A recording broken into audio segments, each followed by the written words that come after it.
ગુજરાતની જીવાદોરી સમાન સરદાર સરોવર નર્મદા ડેમમાં સતત પાણીની આવક વધતા જળસ્તરમાં નોંધપાત્ર વધારો થયો। મધ્યપ્રદેશ અને મહારાષ્ટ્રના ઉપરવાસમાં ભારે વરસાદથી નર્મદા ડેમની જળસપાટી ચાલુ વર્ષે પ્રથમ વખત 131 મીટરને પાર પહોંચી છે।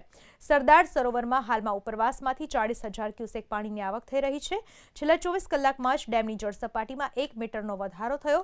ડેમની મહત્તમ સપાટી 138.68 મીટર છે, એટલે કે ડેમ પૂર્ણતઃ સપાટીથી 7.37 મીટર જ દૂર છે। હાલ ડેમની કુલ ક્ષમતાના 73% સુધી ભરાઈ ચૂક્યો છે। ડેમમાં સતત વધતા જળસંગ્રહથી ગુજરાતમાં પીવાના પાણીની ઉપલબ્ધતા, સિંચાઈના પાણીનો પ્રશ્ન હલ થઈ ચૂક્યો છે।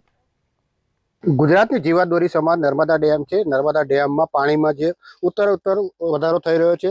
વાત કરીએ તો મધ્યપ્રદેશમાં પડી રહેલા અવિરત વરસાદ અને નર્મદા ડેમના કેચમેન્ટ વિસ્તારમાં પડેલા વરસાદને પગલે નર્મદા ડેમની જળ સપાટીમાં ઉત્તર વધારો થઈ રહ્યો છે। વાત કરીએ તો નર્મદા ડેમની જળ સપાટી જે છે આજે 131.32 મીટરે પહોંચી છે અને પાણીની જે આવક છે એ 40,000 ક્યુસેકથી વધુ હોવાથી નર્મદા ડેમની જળ સપાટીમાં વધારો જોવા મળી રહ્યો છે। કનકસિંહ માત્રોજા, એબીપી અસ્મિતા, નર્મદા।